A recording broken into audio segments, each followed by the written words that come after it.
자리에서 일어나셔서 우리 하나님 앞에 기도함으로 묵도함으로 나아가도록 하겠습니다.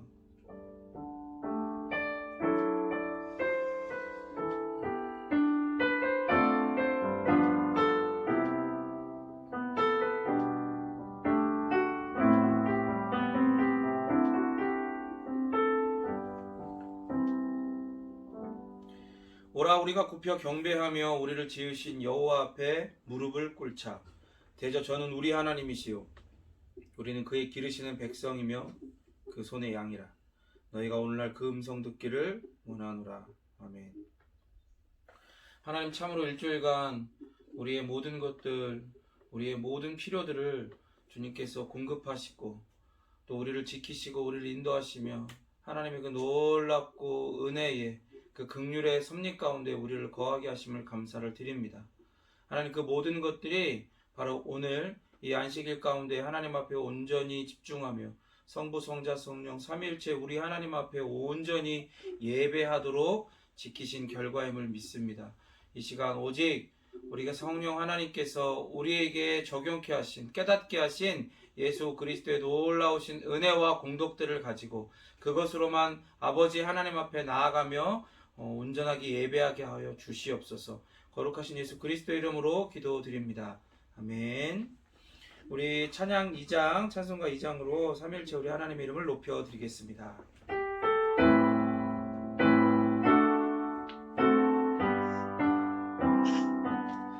찬양 성부 성자 성령 성삼위일체께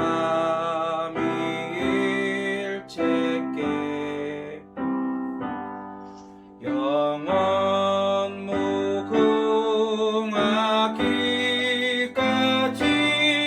영광을 돌리세 영광을 돌리세.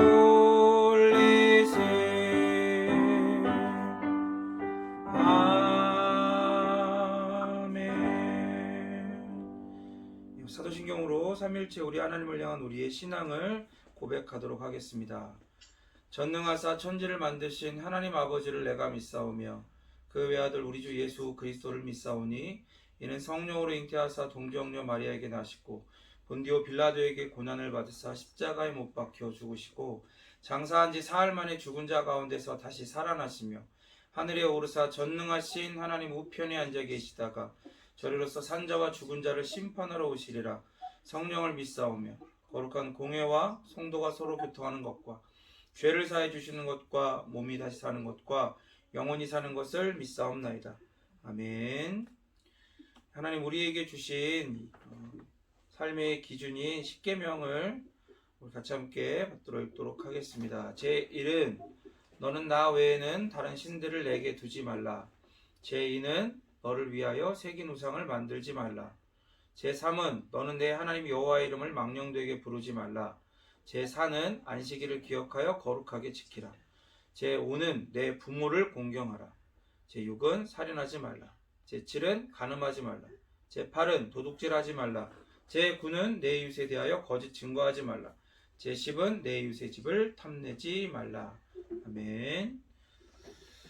우리 하나님의 이 선명한 하나님의 백성, 하나님의 자녀들에게 주신 이 삶의 기준 앞에 우리의 삶을 비추며 우리 연약함과 또 허물과 죄악들을 다시금 회개하고 그리스도께서 우리에게 베푸신 그 놀라운 은혜들을 기억하며 그 사제의 확신과 기쁨 가운데 나아가도록 하겠습니다. 기도하도록 하겠습니다.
말씀 앞에 우리의 삶을 비추니 여전히 아니 영원히 예수 그리스도의 그 모든 은혜와 그 연합 안에서 그 모든 것들이 필요한 존재임을 다시금 깨닫습니다.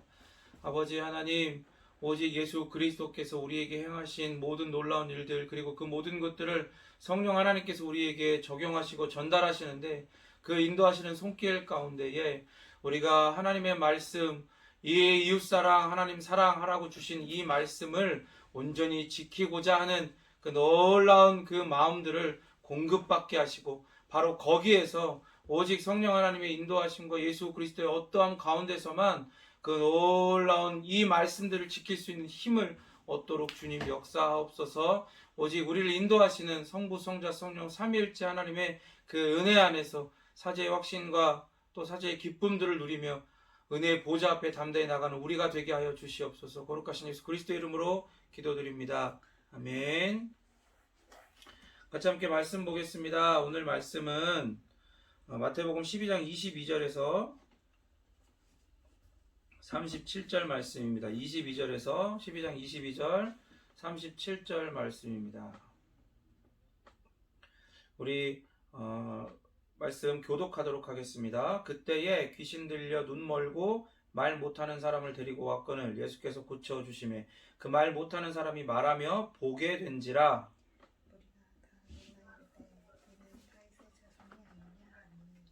바리새인들은 듣고 이르되 이가 귀신의 왕 바알세불을 힘입지 않고는 귀신을 쫓아내지 못하느니라 하거늘.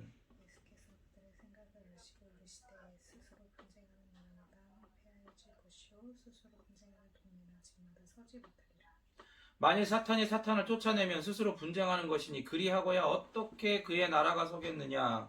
또 내가 바알세불을 힘입어 귀신을 쫓아내는 너희 아들들은 누구를 힘입어 쫓아내느냐. 그러므로 그들이 너희의 재판관이 되리라. 그러나 내가 하나님의 성령을 힘입어 귀신을 쫓아내는 것이면 하나님의 나라가 이미 너희에게 임하였느니라. 사람이 먼저 불안한 자를 결박하지 않고서야 어떻게 그 강한 자의 집에 들어가 그 세간을 강탈하겠느냐. 결박한 후에야 그 집을 강탈하리라. 나와 함께 아니하는 자는 나를 반대하는 자요 나와 함께 모으지 아니하는 자는 해치는 자니라. 그러므로 내가 너희에게 이르노니 이 사람에 대한 모든 죄와 그리고 사하심을 얻되 또 누구든지 말로 인자를 거역하면 사하심을 얻되 누구든지 말로 성령을 거역하면 이 세상과 오는 세상에서도 사하심을 얻지 못하리라. 나무도 좋고 열매도 좋다 하든지 나무도 좋지 열매도 좋지 않다 하든지 그 열매로 나무를 알미라. 독사의 자식들아 너희는 악하니 어떻게 선한 말을 할 수 있느냐. 이는 마음에 가득한 것을 입으로 말함이라. 선한 사람은 그 쌓은 선에서 선한 것을 내고 악한 사람은 그 쌓은 악에서 악한 것을 내느니라. 내가 너희에게 이르노니 사람이 무슨 무익한 말을 하든지 심판날에 이에 대하여 신문을 받으리니. 내 말로 옳다 받고 내 말로 존재함을 받으리라. 아멘. 아멘. 자, 여러분 말씀을 들을 준비가 되셨습니까? 자, 그러면 하나님의 말씀을 우리 같이 함께 듣도록 하겠습니다. 오늘 본문은 예수님께서 귀신 들려 말 못하는 사람을 치유하신 사건, 그리고 이것을 가지고 바리새인들이 예수님과 바알세불 어쩌고저쩌고 하면서 이제 논쟁하는 장면들이 나옵니다. 특별히 오늘은 여러분들에게 뭐 복음 아닌 복음이겠지만 그 맨 2절, 22절, 23절만 강의하도록 하겠습니다. 소망이 생기죠? 예. 표정들이 갑자기 기뻐하는데 수정이 엄청 기뻐하는데 액션이 커졌다.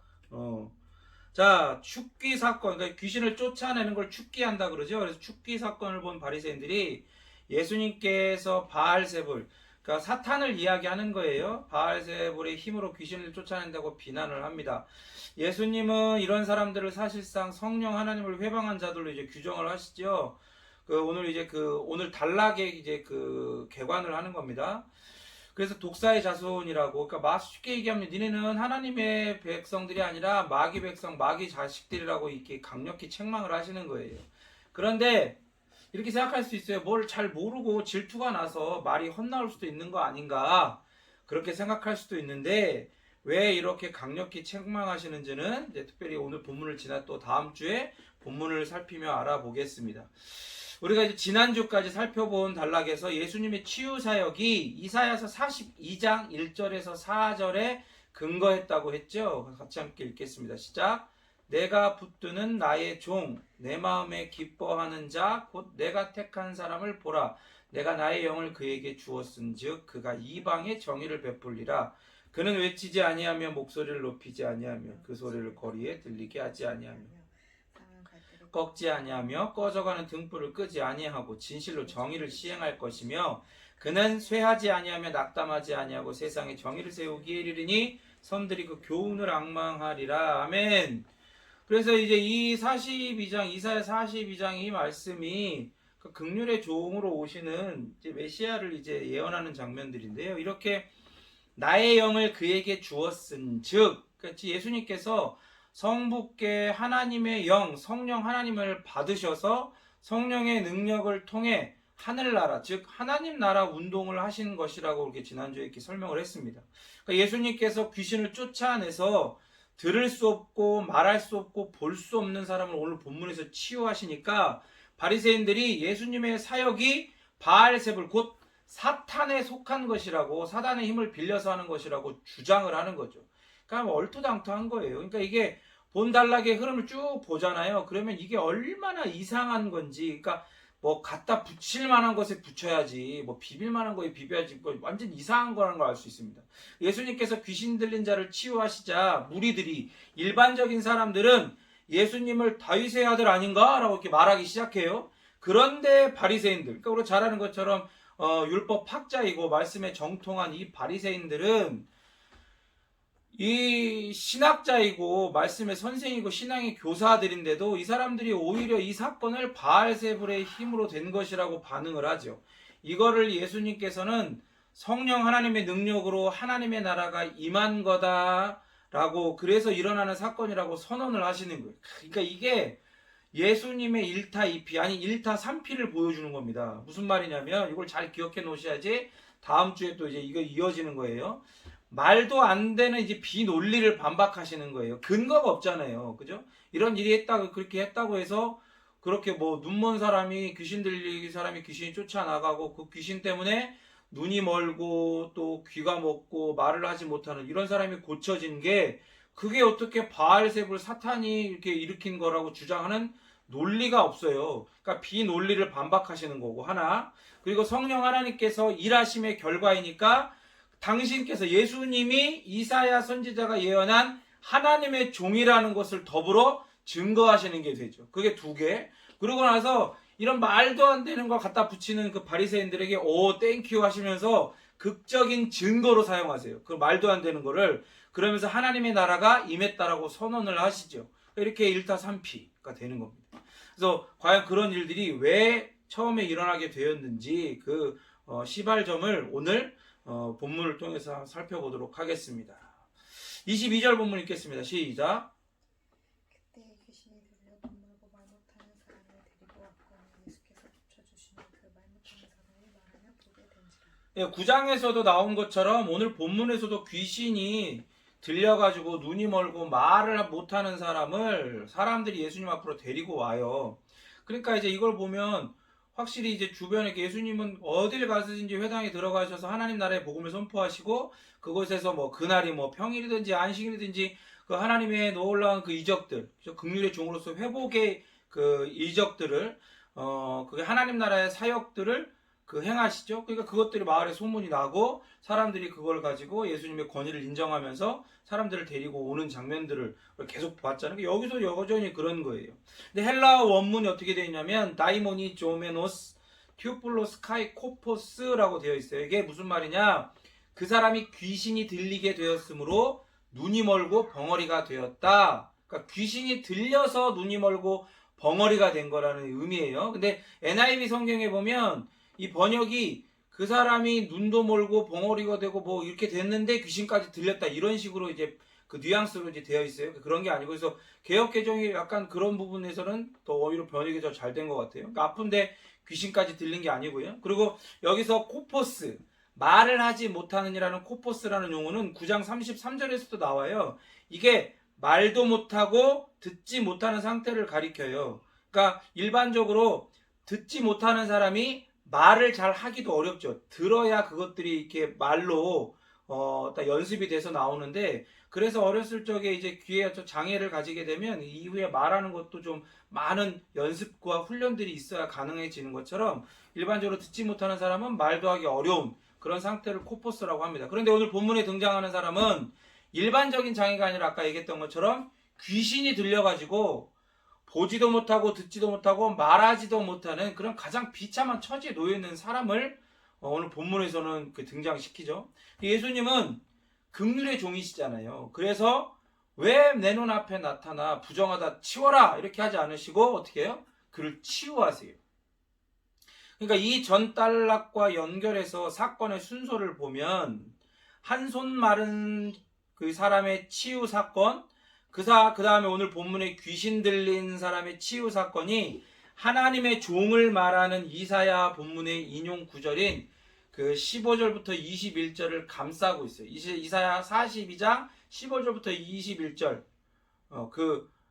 이사야 본문이 인용된 그 마태복음 12장 15절부터 21절을 감싸고 있는 걸 볼 수 있습니다. 그러니까 상한 갈대와 같고 꺼져가는 심재와 같은 영혼을 회복시키시는 긍휼의 종의 모습을 앞에 한 손 마른 자를 치유하심과 오늘 사건인 귀신 들려 보지도 못하고 듣지도 못하고 말하지도 못하는 자를 치유하심으로 드러낸다는 걸 볼 수 있어요. 그러니까 앞에서 손 마른 자 고치시는 분, 그리고 뒤에 귀신 들려서 말도 못하고 듣지도 못하고 말하지 못하는 이 비참한 사람을 고치시는 분, 이분이 누구냐? 바로 인용한 이사야 42장 그 인용한 본문에 그 긍휼의 종, 상한 갈대 꺾지 아니하시고 꺼져가는 등불 끄지 아니하시는 그 하나님이 보내시는 긍휼의 종이시다, 이 얘기를 하는 거죠. 그러니까 그래서 하나님의 종에 대한 예언인 이사야서 42장 1절부터 4절을 인용해서 예수님이 하나님의 종이다, 그리고 예수님이 바로 하나님의 아들이시다라는 걸 밝히죠. 그리고 오늘 본문 22절에서도 긍휼의 종으로서 예수님은 맹인을 치유하셔가지고 이사야 42장 또 7절에 보면 그 눈먼 자를 낫게 하시는 그런 부분들이 나오거든요. 그 역할을 성취하시는 걸 볼 수 있어요. 읽어볼까요? 이사야 42장 7절 시작. 내가 눈먼 자들의 눈을 밝히며 갇힌 자를 감옥에서 이끌어내며 흑암에 앉은 자를 감방에서 나오게 하리라. 그러니까 이게 여러분 마태가 유대인들에게 1차 독자로 해서 유대인 그리스도인들에게 보낸 그 복음서잖아요. 복음의 편지인데, 그러니까 얼마나 이것들이 진짜로 마태가 끌어다가 그걸 다시 헤집어 놔가지고 다 풀어가지고 그냥 이렇게 짜 맞춘 게 아니라, 이 구약의 말씀과 그리고 성령 하나님이 조명하셔서 마태를 통해서 기록하게 한 신약의 이 마태복음이 이게 얼마나 동떨어져 있는 게 아니라 한 분 하나님, 삼일째 하나님께서 기록하게 하신 하나님의 말씀인가를 보여주는 거예요. 이게 딱딱딱딱 맞아 떨어져 가잖아요. 이거 억지로 맞추려고 해도 맞추기 힘든 건데 이게 얼마나 하나님의 말씀이 정말로 놀라운 건지를 보여주는 겁니다. 마태복음 12장 23절 읽겠습니다. 시작. 다윗의 아들이 이제 메시아로서 치유를 행할 것이다, 귀신을 내어 쫓을 것이다 라고 하는 이런 그 전승, 이제 내려오는 그런 전승은 구약에도, 그리고 제2성전기, 그러니까 유대인들이 포로에서 돌아와서 그렇게 두 번째 성전을 만들었을 때 그 이후의 유대교, 거기 어디에도 다윗의 아들이 메시아다라는 그런 언급이 없어요. 그런데 일반적으로 구약에서 대부분 다윗의 아들은 솔로몬을 가리키잖아요. 솔로몬은 유대 전통에서, 그러니까 이거는 어떤 그런 뭐랄까, 아까 얘기했던 것처럼 구약이나 다른 그런 문헌에 있는 게 아니라 그냥 이제 후대 이제 유대 전통에서 일반적으로 솔로몬은 치유하는 자, 축기, 귀신을 내어 쫓는 자로 알려져요. 그래서 이제 거기 보면 유대 문헌줄 중에 솔로몬 시편, 솔로몬 유언서, 그런데 이제 이런 부분들이 나오죠. 그래서 솔로몬을 이제 이런 솔로몬 시편이나 솔로몬 유언서 같은 데 보면 솔로몬이 하나님에게 귀신을 내어 쫓는 방법을 배우고 훈련하는 뭐 이런 장면들도 막 나와요. 이제 근데 우리가 잘 알죠. 그건 성경이 아니죠. 이제 뭐 말도 안 되는 소설이나 마찬가지예요. 근데 이제 그것들을 이제 자기 안에 어떤 권위 있는 문서 중에 하나로 이제 여기는 게 문제인데, 근데 문제가 뭐냐면 이게 굉장히 그 당시 예수님 시대 당시에 일반적인 이해였어요. 그러니까 하나님이 보내실 메시아가 다윗의 자손, 특별히 다윗의 솔로몬이라고 하고 다윗의 아들 솔로몬이라고 불려지는 거, 그리고 그 역할이 귀신을 내어 쫓는 거, 그런 것들이, 그런 이해가 메시아에 대한 이런 어긋난 이해들이 굉장히 일반적이었다는 거예요. 그 증거가 뭐냐면 요세푸스 있잖아요. 유대의 그 역사가인 요세푸스가 그 기록한 요세푸스 고대사에도 이런 장면들을 이렇게 기록하는 게 있어요. 사람들이 메시아를 다윗의 아들 솔로몬이라고 부르고 솔로몬의 아들이 그렇게 귀신을 내어 쫓는다, 뭐 이런 것들을 기록해 놓은 게 있습니다. 그러니까 왜 다윗의 아들이 메시아를 가리키는 말이 되었는가? 그래서 다윗의 아들 솔로몬이여 왜 이렇게 말하는가? 여기에 대해서 명확한 견해는 없어요. 그러니까 이렇다 저렇다 말은 많은데 그 뭐 이거다라고 정확히 이제 뭐 근거가 없죠. 하지만 분명한 건 유대인들 대부분이 그들이 기다리는 메시아를 다윗의 아들이라고 그 당시에 표현했다는 거예요. 그러니까 분명하게 밝힐 수는 없어도 한 가지 추측 가능한 것은 뭐냐면 상징적으로 다윗의 아들이 오실 메시아를 상징한다는 것을 구약의 예언들을 연구하면서 깨닫게 된 거죠.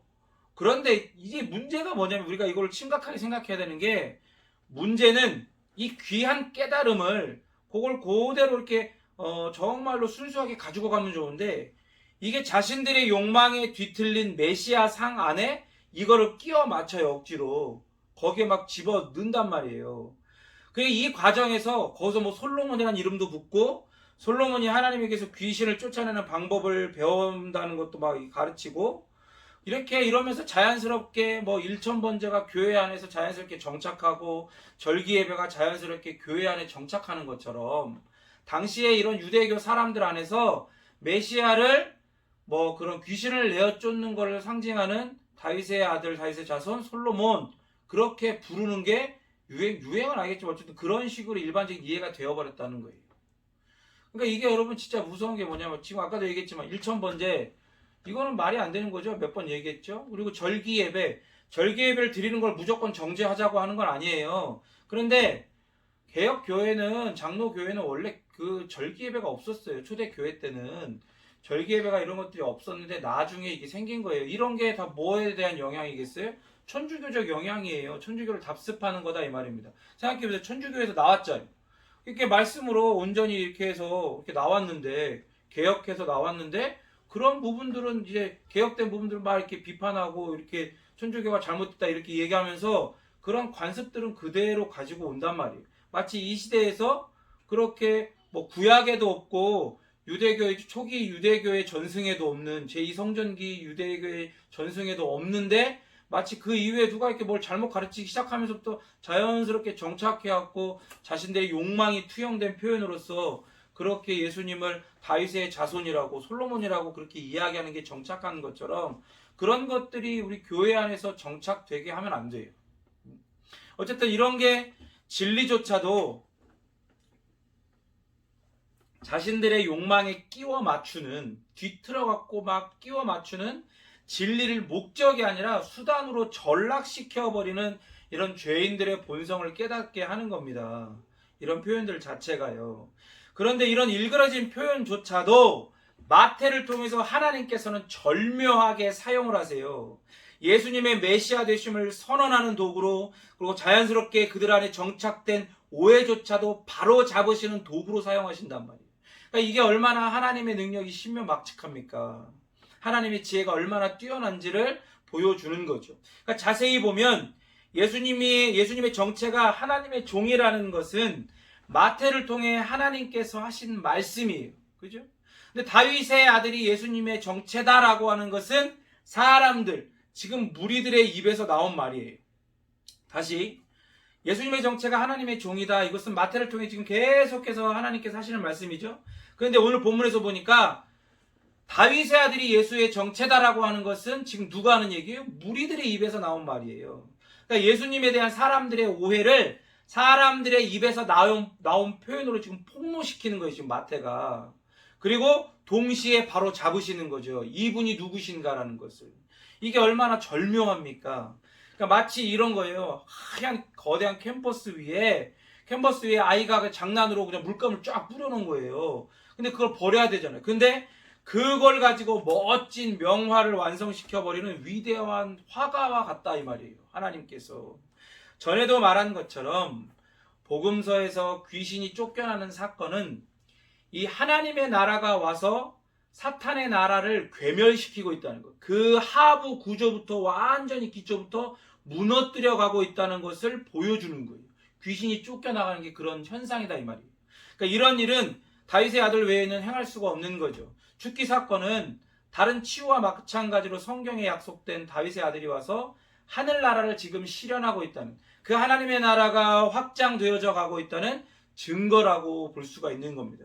그러니까 예수님께서 당신을 치유하는 다윗의 아들로 드러내는 이유가, 예수님 당신을 다윗의 아들로 말씀하시는 이유가 뭐냐면, 예수님을 통해 이 땅에 임한 나라가, 이 나라가 바로 회복의 나라라는 걸 증명하는 거예요. 그러니까 이걸 통해서 오히려 볼 수가 있는 거죠. 우리가 그 사람들의 오해를요. 메시아에 대한 욕망적 오해. 뭐였어요?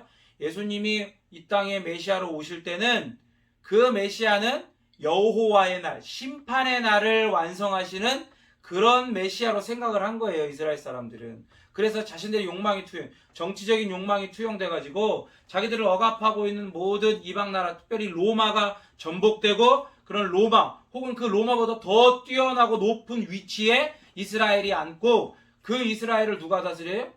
메시아, 심판자이신 메시아가 와가지고 그 심판자 옆에서 같이 함께 자기들이 온 열방을 다스릴 걸 꿈꿨다 이 말이에요.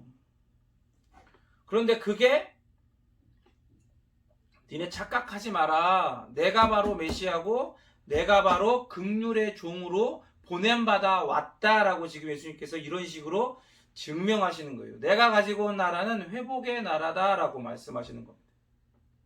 그러니까 그래서 앞에서 한 손 마른 자를 치유한 사건을 보여주시고, 또 귀신 들린 자가 오늘 회복되어지는 사건도 보여주시고, 모두가 다 다윗의 아들은 회복을 실현하는 긍휼의 종으로 왔음을 보여주는 거다 이 말입니다.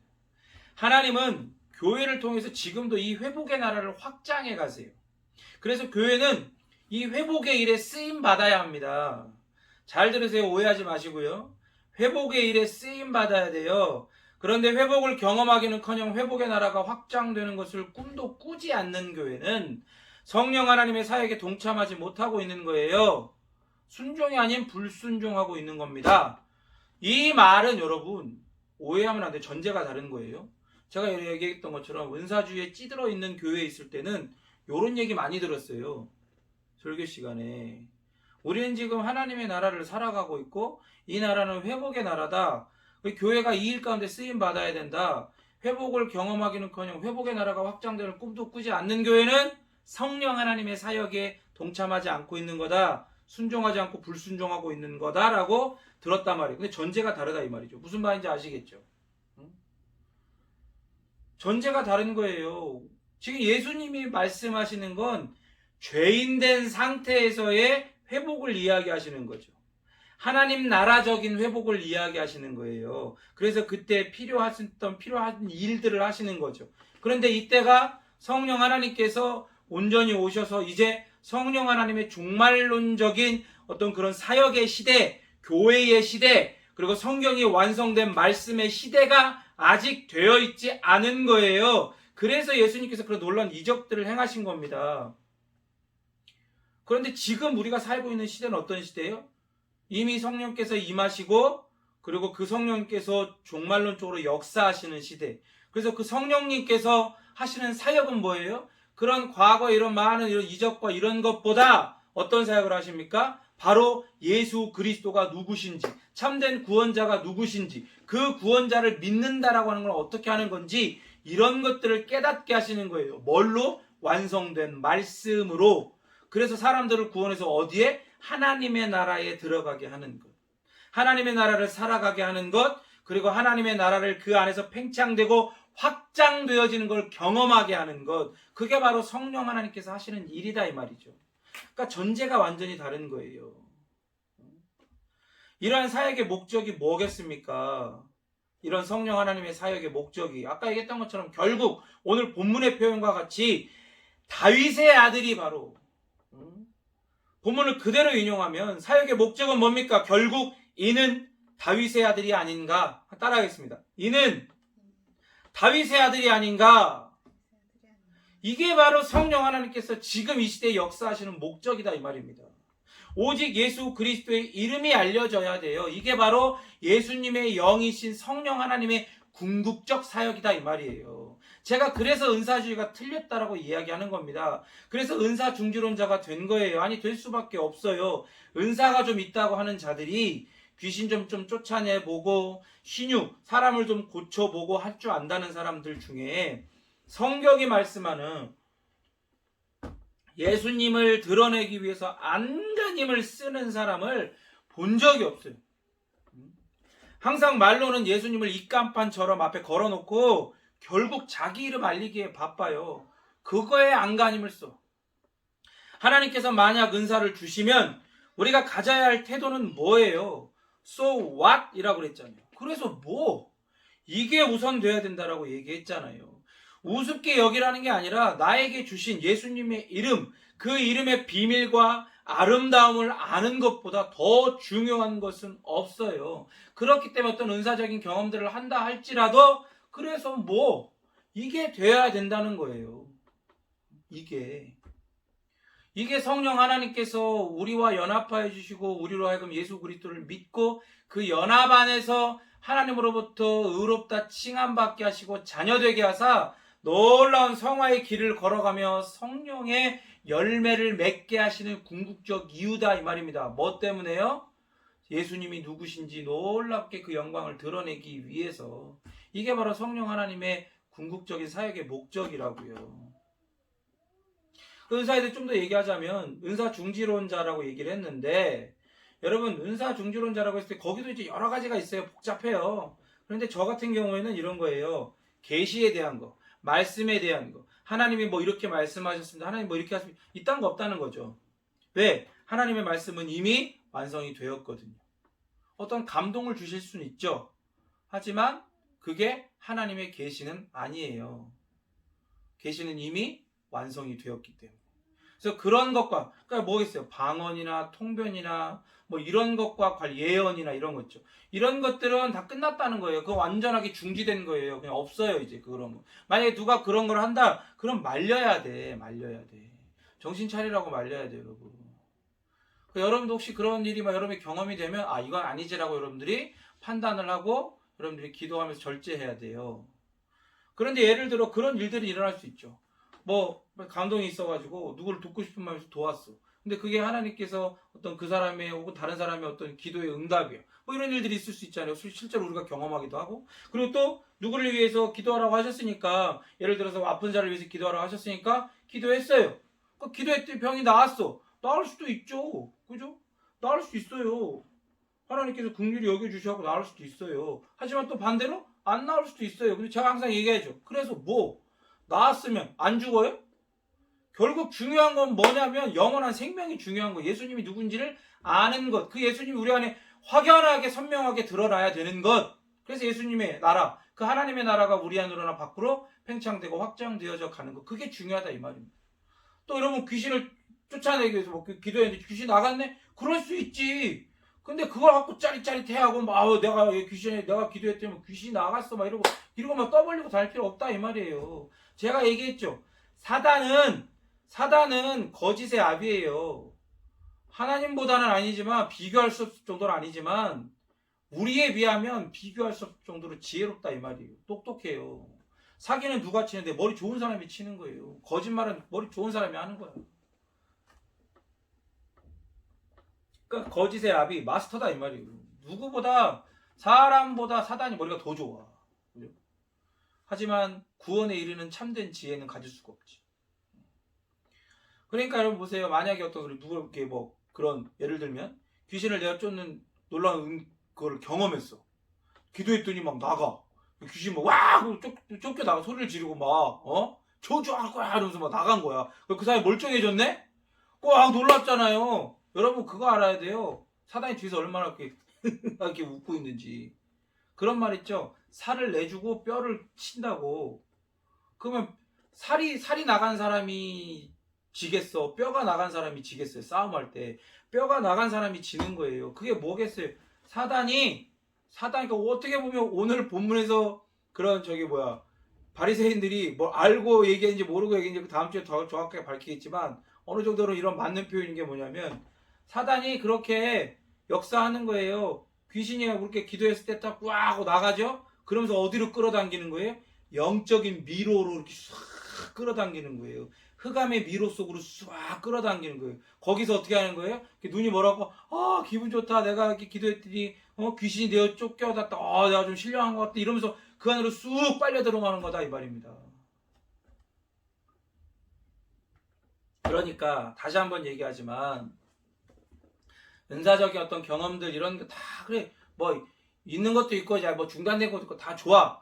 하지만 어쨌든 중단된 거는 절대 안 되고 그런 비슷한 것들이 우리 안에 경험되어진다 할지라도 우리의 태도는 뭐예요? 그래서 뭐 so what 이게 돼야 된다 이 말이에요. 왜? 우리에겐 그것보다 더 귀중한 게 있으니까. 여러분들은 이런 은사를 경험한 적이 있습니까? 있겠죠. 그럴 때 놀랐습니까? 놀랐겠죠. 그래서 이게 하나님이 하신 일이다. 성령께서 하신 일이다. 외쳤습니까? 고백했습니까? 간증했습니까? 그 성령 하나님께서 당신에게 경험적이고 주관적인 예수가 아니라 성경이 말씀하는 삼일체 하나님 중 2위 하나님, 성자 하나님, 1위 이성, 1위 양석의 독특한 존재 방식을 취하신 예수님을 알게 했습니까? 그런 체험과 은사를 넘어서 말씀이신 로고스이신 예수님께서 성령 하나님을 통하여 그 연합을 드러내시고 그 연합 안에서 우리에게 허락된 놀라운 은혜와 덕을 그리스도로부터 주어지는 그 은혜와 덕을 여러분들로 하여금 깨닫고 그것을 선포하게 했냐고요. 그래서 당신에게는 예수님의 정체가 온전히 드러났습니까? 이게 중요한 거예요, 여러분. 성경이 말하는 예수님의 정체가 온전히 드러났냐고요. 이게 문제가 뭐냐면 주객이 전도가 돼요. 은사주의자들의 문제가 뭐냐면 그렇게 하고 자기들의 주관적인 체험들을 가지고 그러니까 보세요. 이 객관적인 초객관적인 하나님의 계시로서의 특별한 계시로서의 말씀을 가지고 내가 경험한 은사와 체험들을 이 주관들을 해석하고 바라보고 그걸 읽어내야 되는데 은사주의자들은 거꾸로 해요. 내가 경험한 경험들을 가지고 이 체험과 은사를 가지고 이 객관적인 성경을 주관적으로 바꿔가지고 해석을 한단 말이에요. 그러니까 성경이 누구의 말씀이에요? 하나님의 말씀입니다라고는 말을 하지만 똑같이 우리처럼 하나님의 말씀입니다라고 말은 하지만 해석은 결국 뭘로 해버리는 거예요? 내가 경험한 하나님의 말씀입니다로 하는 거예요. 은사주의자들이. 그러면 안 되는 겁니다. 여러분 다시 한번 본문을 읽어볼 때 이 오늘 본문의 초점이 있잖아요. 여러분 이적이 아니에요. 이걸 알아야 됩니다. 이적이 아닙니다. 이적이 아니라 그 이적에 대한 무리들의 반응이었어요. 그게 본문의 오늘 초점이에요. 한번 다시 한번 우리 본문을 한번 읽어볼까요? 시작. 그때에 귀신 들려 눈 멀고 말 못하는 사람을 데리고 왔거늘 예수께서 고쳐주심에 그 말 못하는 사람이 말하며 보게 된지라 무리가 다 놀라 이르되 이는 다윗의 자손이 아니냐 하니 우리가 여러분 어떤 기적을 그리고 은사를 경험하든지 간에 중요한 것은 우리의 반응입니다. 아까 얘기했던 것처럼 so what? 사람이 어떤 반응을 하느냐에 따라서 자기가 지금 어떤 하나님을 믿고 있는지가 드러나는 거예요.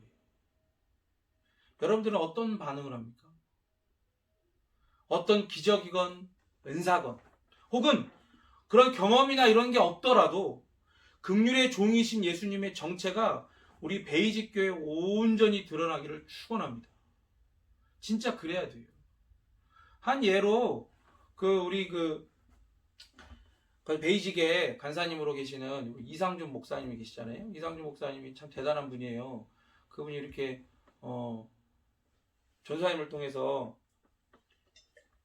조광선 대표님을 통해서 청년 때 이제 그렇게 개혁주의나 이런 부분들을 접하고 훈련을 받고 제자 훈련 받고 그렇게 제자가 되어서 그 신학으로 그 이제 마음을 굳히고 그렇게 이제 이 네덜란드까지 가서 그렇게 개혁 신학을 배워서 그렇게 오면서 이 문화 명령이나 이런 부분을 순종하는 법, 이 시대 가운데에 하나님의 말씀을 가지고 목회자가 어떤 모습으로 살아야 되는가를 치열하게 고민한 결과로 그렇게 이제 사역을 할 때 이렇게 이중직을 하는 거예요. 흔히 사람들이 말하는 자기가 또 일을 하면서 이 사역을 같이 해요.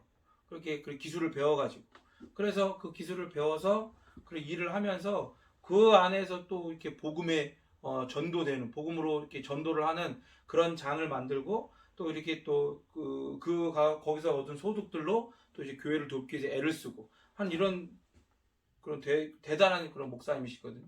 근데 이상준 목사님이 원래 그렇게 기술을 배워서 호주나 이런 그 외국으로 그렇게 이민 목회를 하시려고 이렇게 작정을 하시고 기도하시는 중에 계속해서 하나님이 막으시다가 하나님께서 이렇게 보내신 데가 어디냐면 안산의 어떤 교회를 보내세요. 청빙을 받아서. 근데 그 교회가 굉장히 어려운 상태에 있는 거예요. 담임 목사님께서 갑자기 돌아가셨어요. 나이가 그렇게 많지도 않으신데 갑자기 돌아가시고 그리고 교회가 그런 큰 여러 가지 어려운 일들을 경험하면서 성도들이 많이 나가고 그리고 교회가 있는 지역 자체가 안산에 쉽게 말하면 죽은 동네죠. 이렇게 막 그 주변에 신도시들이 막 세워지면서 거기는 이제 뭐 굉장히 이렇게 좀 힘이 빠진 그런 동네가 된 거예요. 근데 거길 갔는데 뭐 교회 뭐 그 예배당 건물도 지금 말도 안 되게 돼 있어갖고 이제 자기 이런 걸 다 헌신해서 다 고쳐놓고 막 하는 거 다 해. 근데 중요한 건 뭐냐면 교회가 어떤 일이 있었냐면 그 전에 계시던 목사님이 이렇게 목회를 하시는데 이제 사역 초반에 개척을 하시고 목회를 하시는데 이제 교회에 이제 그 어떤 귀신 들린 사람이 온 거예요. 그 귀신 들린 사람을 이제 위해서 기도했죠. 귀신이 떠나갔네. 근데 그게 이제 소문이 난 거야. 그 사람들이 막 엄청 몰려들기 시작하는 거예요. 그래서 막 교회가 흔히 요즘 사람들이 하는 말로 부흥한 거죠. 막 엄청 막 사람들이. 근데 희한한 건 그런 사람들만 와. 귀신 들린 사람들. 그 교회가 맨날 귀신 들린 사람이 계속 오는 거야. 매주마다. 근데 하루는 한 번은 또 이제 어떤 좀 지독한 귀신이 들었다 그래야 되나? 그런 사람이 와가지고 이거 안 떠나는 거야. 이게 귀신 안 떠나는 거야. 그래서 지속적으로 목사님을 계속 괴롭히는 거야. 막 예배 시간 방해하고 막 쌍욕을 하고 막 별 막 해괴한 짓을 막 하더래요. 그런 것 때문에 너무 지치고 힘들어가지고 목사님이 사역대로 하지 못하고 지치기도 하시고 그래갖고 결국엔 목사님 과로하시고 여러 가지 것들이 겹쳐서 그래 갑자기 이렇게 돌아가신 거예요. 여러분 그러니까 뭘 보여주는 겁니까 이게? 이런 일들이 뭘 말하는 거겠어요?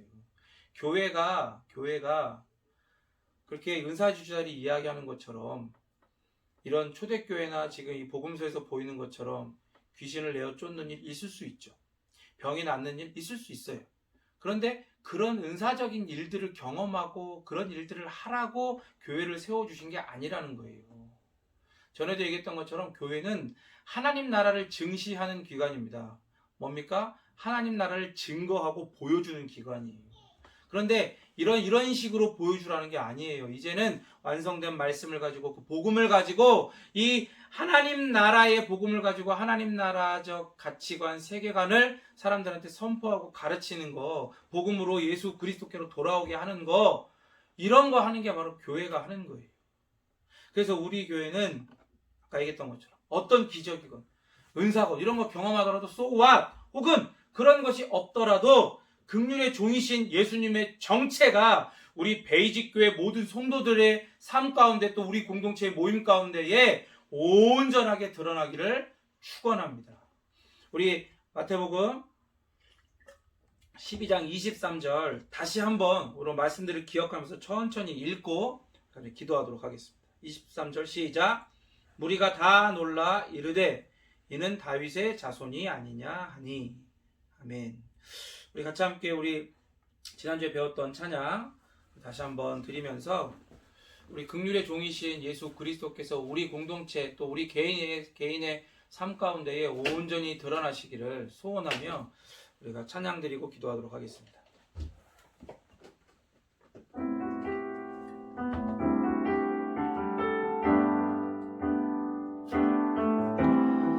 아버지 사랑 내가 노래해 아버지 은혜 내가 노래해 그 사랑 변함없으신 거짓 없으신 성실하신 그 사랑 상한 갈대 꺾지 않으시는 꺼져가는 등불 끄지 않는 그 사랑 변함없으신 거짓 없으신 성실하신 그 사랑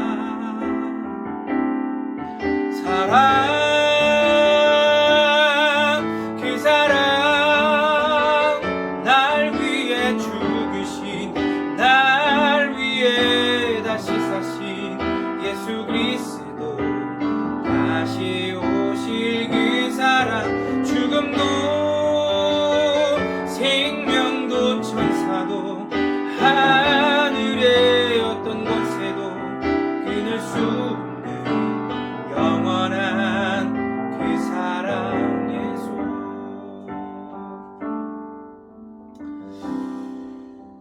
오늘 본문 23절에 이는 다윗의 자손 예수가 아니냐라고 했던 원문을 헬라어 원문을 가만히 살펴보면요 뉘앙스가 있어요. 그 뉘앙스가 긴가민가 하는 뉘앙스거든요. 그러니까 그 이전에는 좀 능력이 있는데 바리새인들이 가르치기로는 우리 율법 선생이 가르치기로는 저것들이 그 예수님과 예수님을 따르는 자들이 다 사기꾼이라는 거지.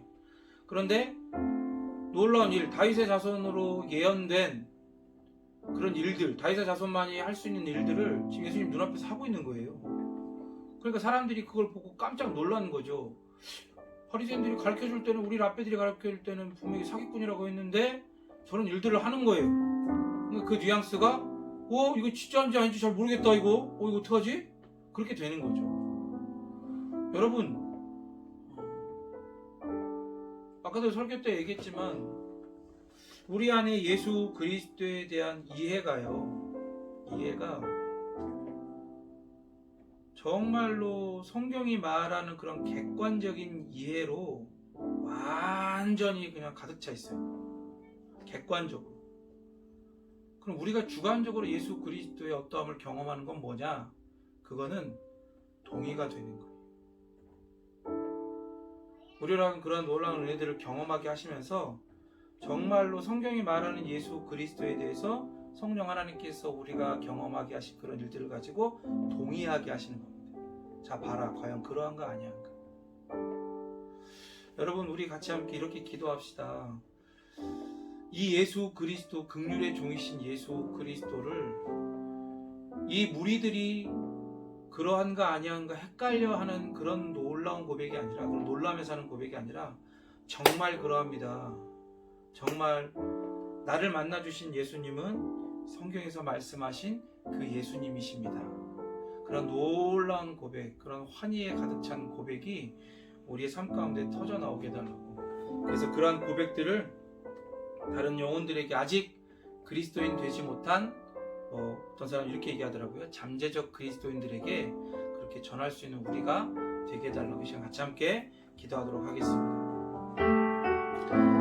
예수 그리스도의 그 이름 정말로 그 놀라운 이적 다윗의 자손이 할 수 있는 다윗의 자손만이 행할 수 있는 그런 이적을 주님께서 눈앞에서 펼쳐보실 때에 우리들이 깜짝 놀라서 이는 다윗의 자손이 아니냐라고 긴가민가하면서 놀랐던 것처럼 우리가 그렇게 놀라는 사람이 되지 않게 하여 주시옵소서. 우리로 하여 예수 그리스도에 대한 성경이 말씀하신 성경이 하나님이신 예수 그리스도를 드러내시는 그대로 우리가 그렇게 예수님을 이해하고 그렇게 예수님을 믿게 하여 주시고 우리로 경험케 하시는 그 어떤 놀라운 이적과 은혜와 은사들이 있을지라도 그 모든 것들을 가지고 과연 그러합니다. 과연 이 예수 그리스도가 바로 그 예수 그리스도이십니다라고 고백할 수 있는 우리가 되게 하여 주시옵소서. 그리고 우리가 놀라는 것이 정말로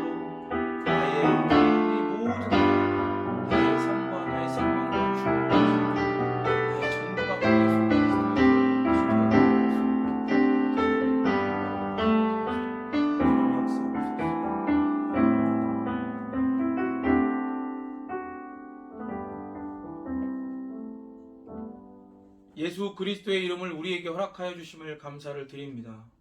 성부 하나님께서 그렇게 예정하시고 그 놀라운 지혜의 계획을 따라 예수님께서 성취하신 그 모든 놀라운 은혜들을 성령 하나님 우리에게 깨닫게 하시고 적용하시고 전달하여 주셔서 우리로 하여금 이 예수 그리스도를 소유하며 이 예수 그리스도와 연합 안에 거하게 하심을 감사를 드립니다.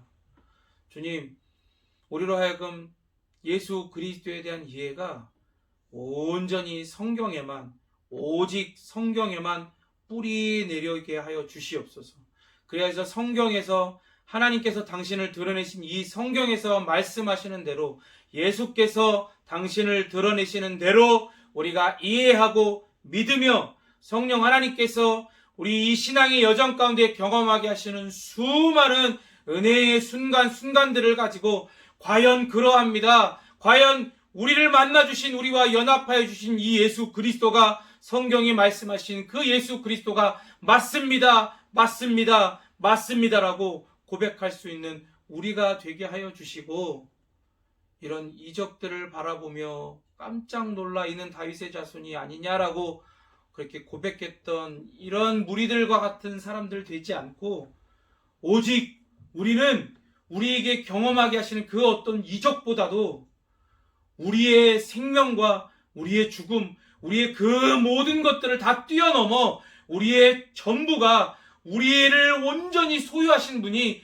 바로 예수 그리스도가 되었다는 것, 우리가 바로 예수 그리스도의 온전한 소유가 되었다는 것에 날마다 새롭게 놀라워하고 경탄해하는 그러한 우리가 되어지도록 주님 역사하시고 인도하여 주시옵소서. 더불어 드려진 헌상을 위해서 기도합니다. 이 드려진 헌상이 사용되어지는 모든 곳마다 예수 그리스도가 다윗의 자손이 아니냐라고 고백되어지는 놀라운 고백들이 터져나오게 하시고 그렇게 하나님의 나라가 예수님의 나라가 온전히 확장되며 우리 안으로도 팽창되어져 가는 은혜가 있게 하여 주시옵소서. 물질로 인해 우리 성도들 어려움 당하지 않도록 도와주시옵고 지혜롭게 하여 주시옵고 우리에게 허락해 주신 모든 물질들 하나님이 기뻐하시는 모든 곳으로 흘려보내며 물질이 아닌 우리를 소유하신 그리고 우리의 소유가 되신 예수 그리스도로 만족해야 하는 우리가 되어지도록 주님 역사하옵소서. 거룩하신 예수 그리스도의 이름으로 기도드립니다. 아멘. 네, 우리 자리에서 일어나셔서 예배의 모든 순서를 마치도록 하겠습니다. 축도함으로 예배 순서를 마치도록 하겠습니다. 지금은 우리를 죄에서 구원하여 주신 예수 그리스도의 놀라우신 은혜와 독생성자 예수 그리스도를 아낌없이 내어주신 하나님 아버지의 그 크신 사랑과 이 모든 것들을 우리로 하여금 깨닫게 하시고 우리에게 적용하시고 우리에게 내주하시며 우리와 교통하시고 우리를 돌보시는 성령 하나님의 그 놀라우신 역사,